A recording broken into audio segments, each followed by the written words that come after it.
Samantala, narito muna ang ating dermatologist na si Doc Jean para sagutin na nga po ang ilang mga usaping pangkalusugan na inyong ipinadala sa aming FB page.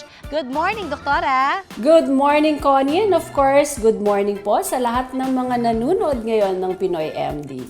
Doktora, eto na ang unang tanong ha. Okay lang ba, Doc, na araw-araw daw siyang mag-conditioner? Ang tanong na yan mula naman kay Loridel Solera Sadhe. Alright, Loridel, alam mo ang conditioner is actually designed to soften the hair strands, no? Hindi siya talaga panglinis kagaya ng shampoo, hindi siya panglinis ng scalp.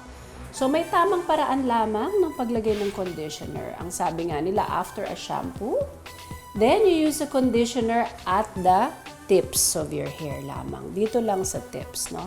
Kasi pag nilagay mo yan directly on the scalp, it can clog the pores, the hair follicles on the scalp. Pwede kang mag-dandruff, no?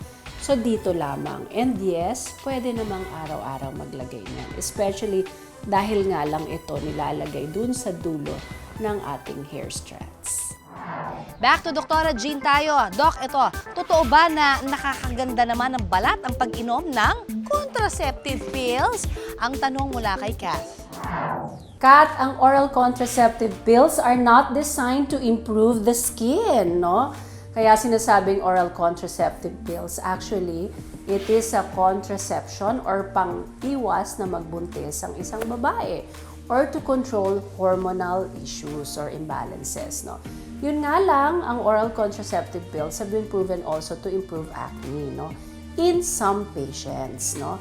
So, in some patients, yung mga hindi nagkakaroon na ng effect ang mga topical, no, acne medications, and kung ano pa yung na-try, it is the last resort actually, no. So, with patients who have hormonal acne, nagbibigay ng oral contraceptive pills. Kasi nga, kapag tayo may tagyawat, the androgen hormones increases and it increases the sebum production or oil production, which can cause clogging of the pores and can cause acne.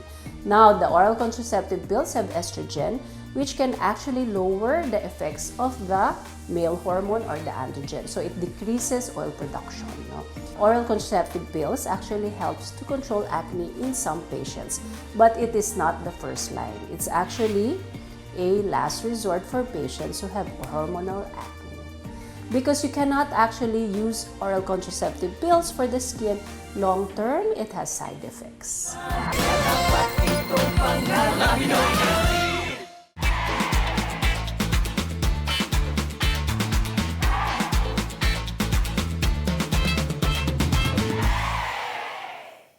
Maraming salamat sa pagtutok sa Pinoy MD. Para po sa iba pang kaalaman tungkol sa ating kalusugan, mag-subscribe na sa GMA Public Affairs YouTube channel. And of course, don't forget to hit the bell button for our latest updates.